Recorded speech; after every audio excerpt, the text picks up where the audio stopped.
The following program is paid for by the friends and partners of Touching Lives. What if Jesus had quit on the way to the cross? Where would we be? Well, how about this? What if Jesus gets on the cross and about the first time they pop one nail in there, he said, whoa, wait a minute. I don't think, not today. Where would we be?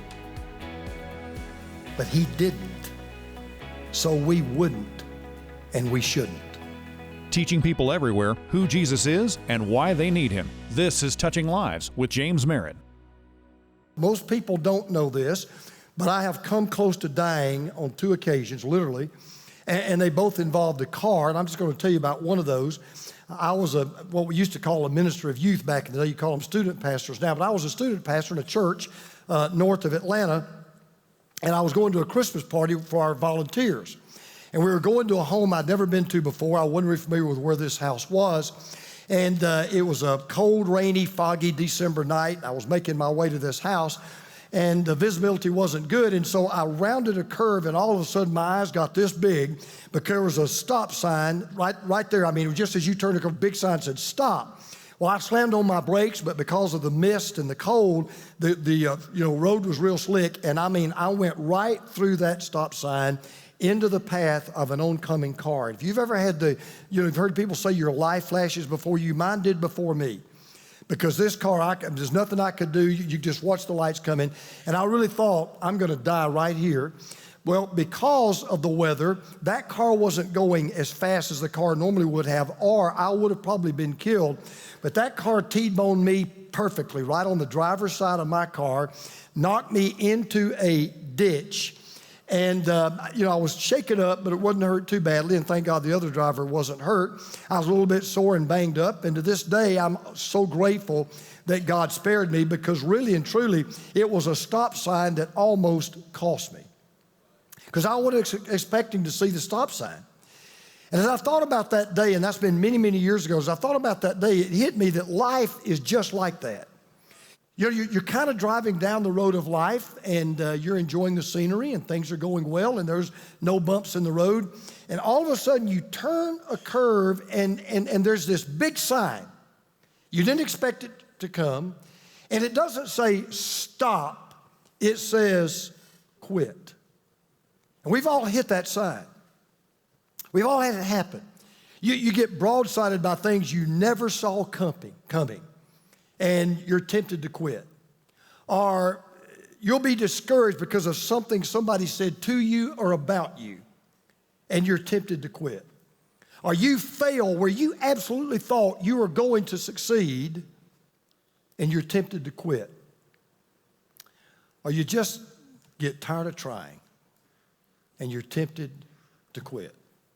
I remember when I was working on my PhD, my dissertation, and I turned in my first chapter. I'd worked on it for about, 2 or 3 months. And I turned in my first chapter and thought I'd done a great job. And then when I went up to the seminary to meet my professor, he just tore into it. It wasn't what he wanted. It wasn't the way he wanted it.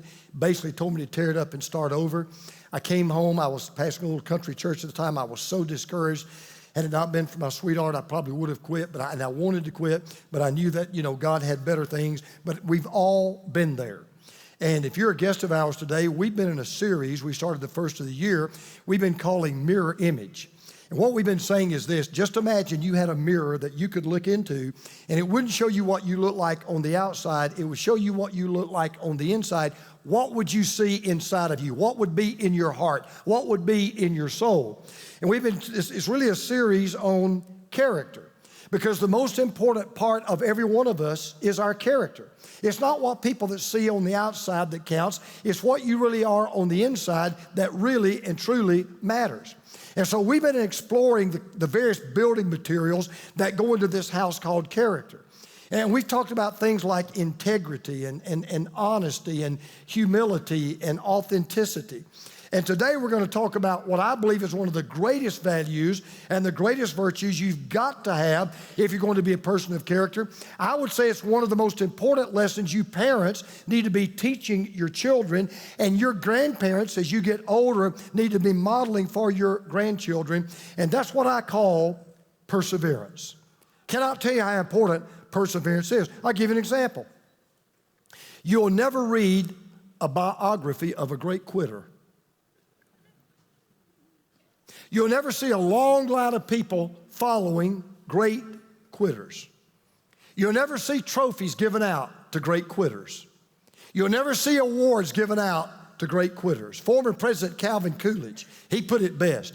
He said, nothing in the world can take the place of persistence. Talent will not. Nothing's more common than unsuccessful individuals with talent. Genius will not. Unrewarded genius is almost a proverb.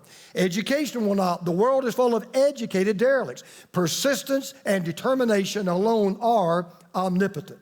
And this morning, we're going to study about a man in the Bible who has a book in the Bible named after him. As a matter of fact, the book is all about him, and we would have never had the book. We would have never known his name. We would have never told this story except for one thing that he had going for him, and that was his perseverance. There was a big sign, bigger than a lot of us have ever faced or ever will face in our life. It said stop. It said give up. It said quit. He had every reason to. Nobody would have blamed him had he done it, but he didn't do it. And his name was Job. Not Job, Job. And if you brought a copy of God's Word, it's one of the easiest books to find.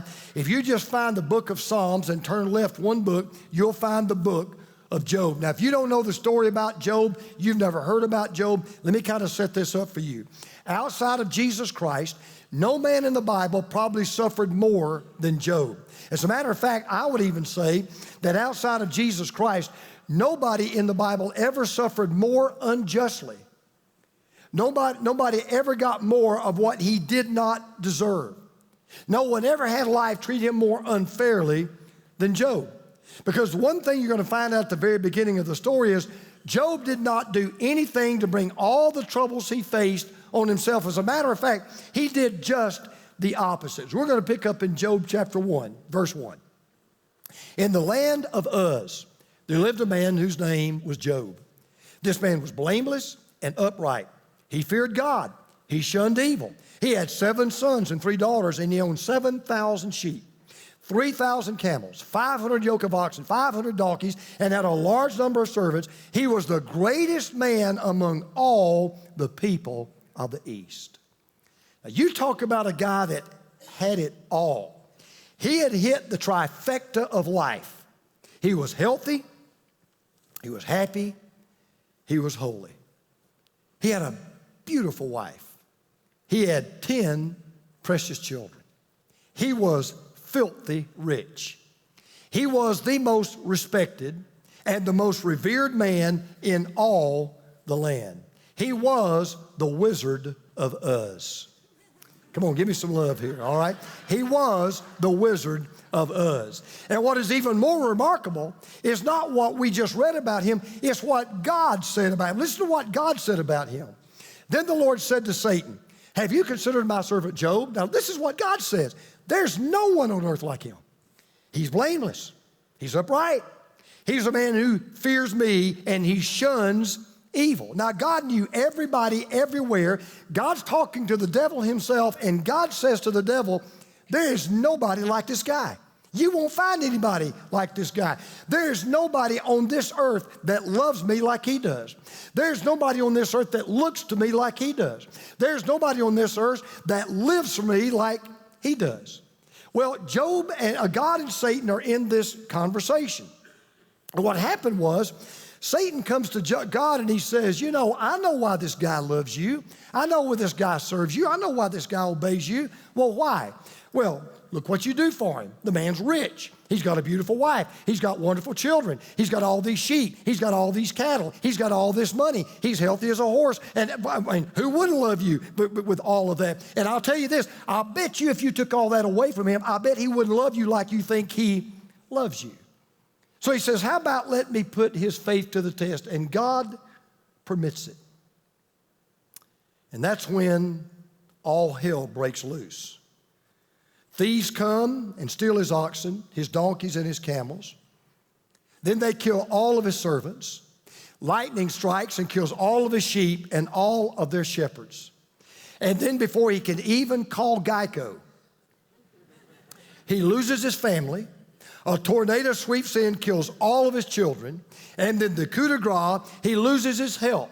He's afflicted with these sores, and he's afflicted with these pus-filled boils that cover his entire body, and not a doctor in sight. So Job goes to sleep one night with everything, and he wakes up the next morning with nothing except the most important thing, God, and he hadn't done one thing to deserve one thing that had happened to him.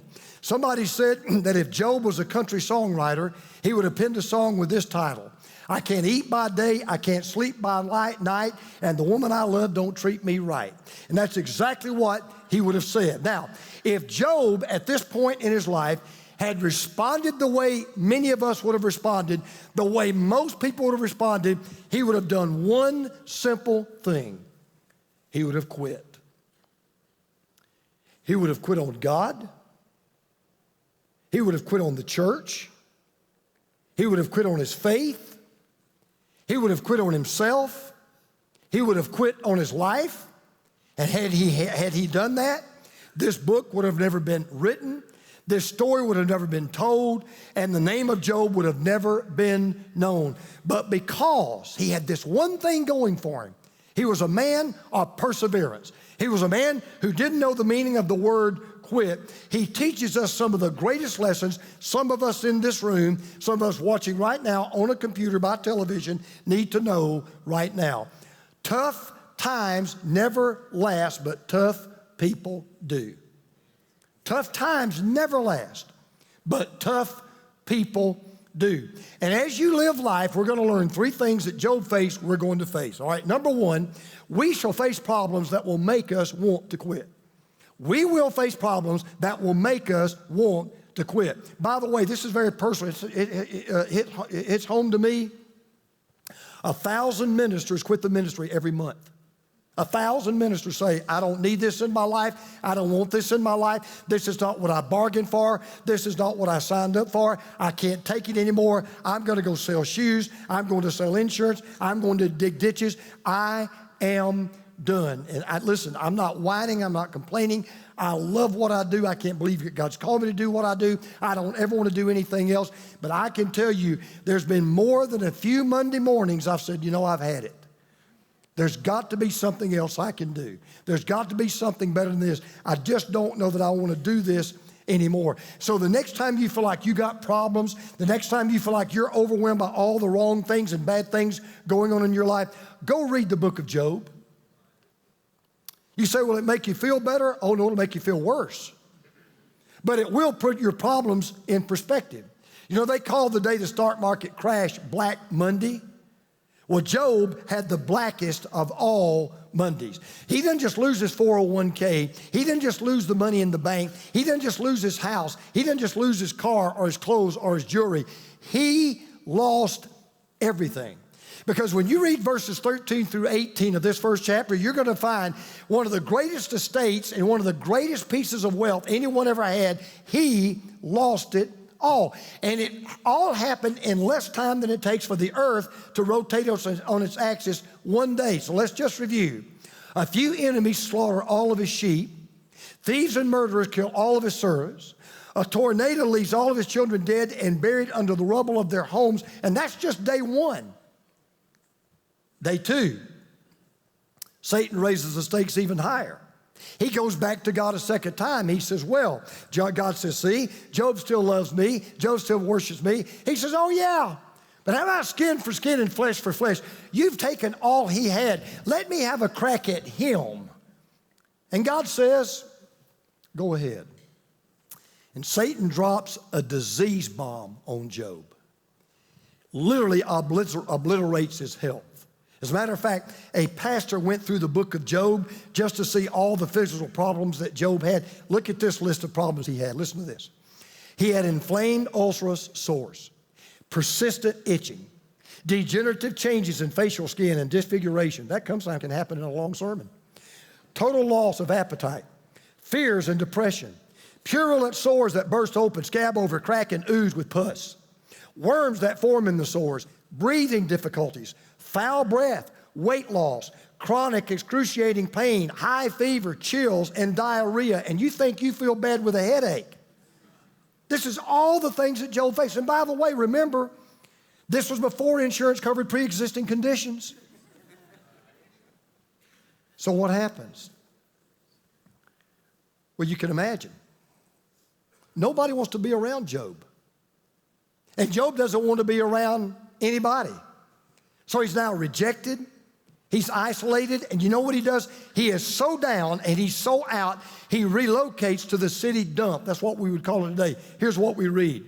Then Job took a piece of broken pottery and scraped himself with it as he sat among the ashes. Now, the Hebrew word there for ashes, it refers to the garbage dump. It refers to a place outside the city where they would burn excrement and they would burn rubbish and they would burn garbage. I remember when 9/11 hit.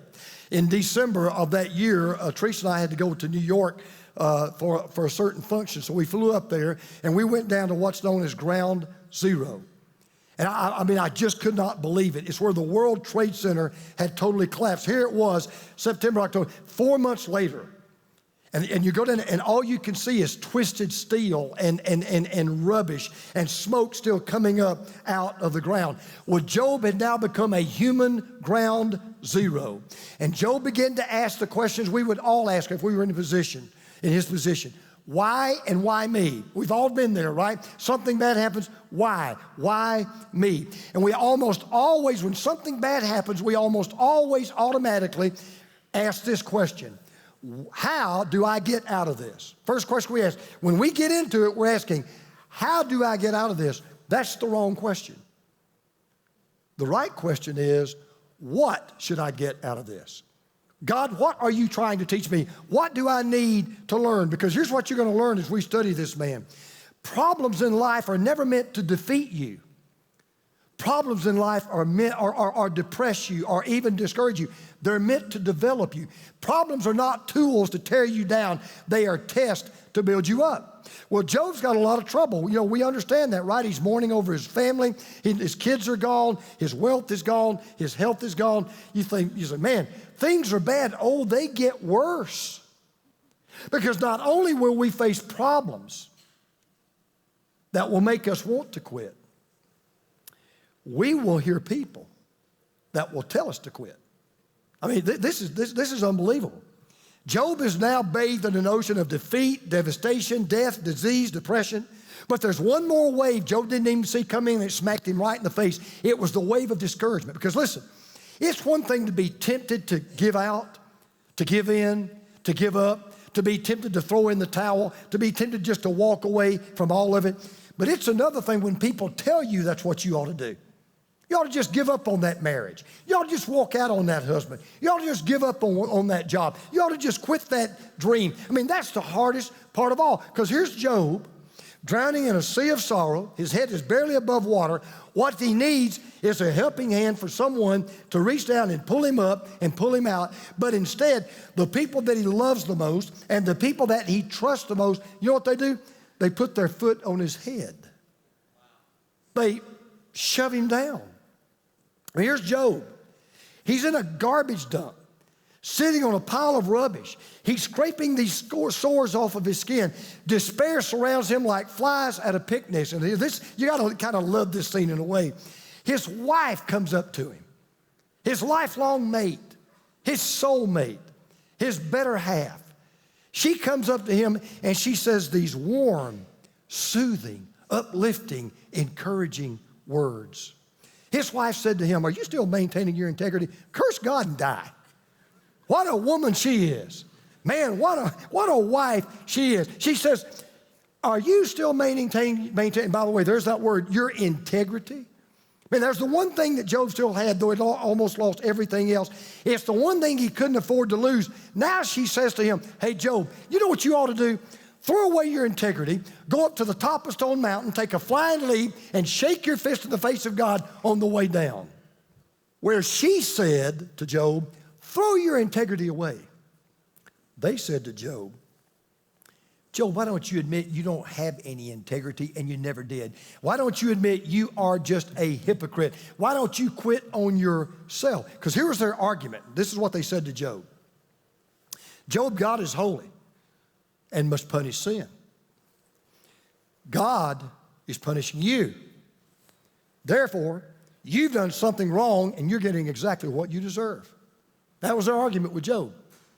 God's holy. God punishes when you do wrong. You're being punished. You must have done something wrong.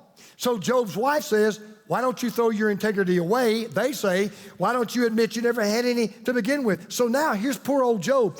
Not only does everything seem to be against Job, everybody seems to be against Job. His wife is against Job. His best friends are against Job. He doesn't have a friend in the world. Nothing is going right. Everybody and everything has joined this one choir, singing this one word song over and over and over. Quit. And there's going to be that time in your life, you got to decide, so what am I going to do?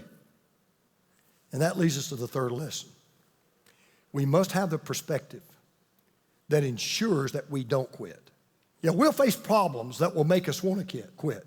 We'll have people that will tell us, yeah, you ought to quit. But we've got to have a perspective that enables us to make sure that we don't quit. So here's where Job is. If you were looking at this from a distance, you'd say, man, doesn't look good for Job. Looks like he's on his last legs. Looks like there's no fight left. And you know what? Let's all be honest. If Job had said, you know what? I can't take this anymore. I give up. I quit. I'm done. I am throwing in the towel. That's what most people would have done. That's what a lot of people would do. And let's all be honest. You really couldn't blame him. You really couldn't stand in judgment. You really, most of us really wouldn't say, how dare you quit? Most of us said, man, I'd have quit a long time ago. So let's go back to that first devastating day. Remember that day when Job lost everything? He lost his fortune, and he lost that beautiful family. And you're reading about all of this, and then all of a sudden, you come to verse 20 in Job chapter 1. And in 9 words in the Hebrew text, they describe what Job did before, and then they tell us what Job said. Because here's what happened. When Job gets word that he's lost everything, and when he gets word even his family has been destroyed, wiped out, he did what any of us would have done. He literally, his knees went weak. He collapsed. He fell on the ground. He's flat of his back. He's trying to decide, now what do I do? And then you read these words. Listen to this. At this, Job got up. Now, this may sound trite. This may sound a little bit, business leaderish kind of thing, but it's true. Sometimes one of the greatest things you'll do on a given day in your life is just get back up. Just quit laying and wallowing in self-pity. Because you never get anywhere feeling sorry for yourself. You just don't. And even though it may be one of the hardest things you'll ever do, sometimes one of the best things you'll do, just get out of bed. Just force yourself to take that first step. Just say, today I am not going to give in. I am not going to give out. I'm not going to give up. I am not going to quit. Get up. So Job peels himself off the ground. He gets up. He goes back out into the boxing life, a boxing match called life, and he says, you know what? I'm going to fight one more round. At this, Job got up, tore his robe, shaved his head. Then he fell to the ground in, everybody say that word, worship. He fell to the ground in worship and said, naked I came from my mother's womb, naked I will depart. The Lord gave and the Lord has taken away. May the name of the Lord be praised. Job said, I got up, but I'm going back down. Not to wallow in self-pity, not to say, oh, woe is me, not to walk away from God. I'm going to go back to God in worship. No blame, no bitterness, no whining, no crying, no cursing, none of this. How dare you do this to me? How dare you take my son? How dare you cost me my job? I go to church, I pay my tithe, I work in the nursery, I've been faithful all these years, and this is what I get in regard. This is what I get out of all of this. None of that. He gives God the one thing that God always deserves in good times and bad times, and that is worship. Yep. Job's entire world had walked out on him, but Job would not walk out on God. No matter how much I disappoint him, no matter how far short I fall of his glory, no matter how bad I blow it, He will never quit on me. As a matter of fact, a man by the name of Paul later wrote it this way. He said, I'm confident of this, that he who began a good work in you will carry it on to completion until the day of Christ Jesus. So let me just kind of wrap this up and ask you a question. What if Jesus had quit on the way to the cross? Where would we be?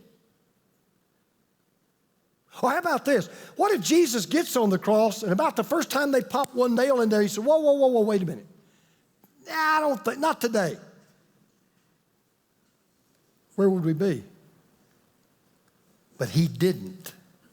So we wouldn't, and we shouldn't. To watch an extended version of today's teaching message with Dr. James Merritt, go to touchinglives.org. I have a question for you, and it's a tough one.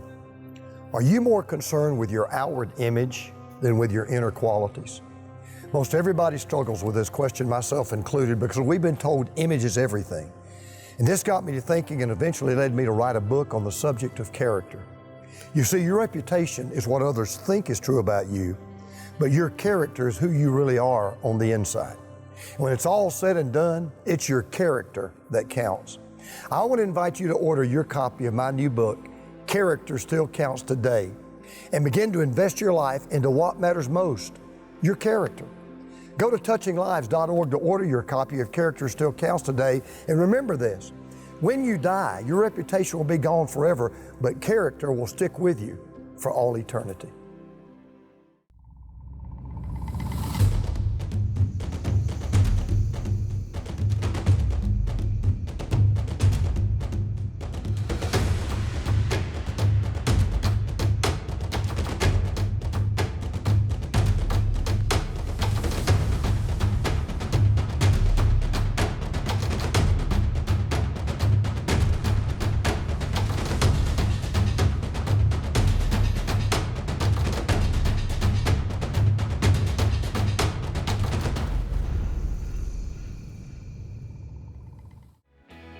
Touching Lives, teaching people everywhere who Jesus is and why they need him. This program is sponsored by Touching Lives Ministries and is made possible by the grace of God and your faithful prayers and gifts.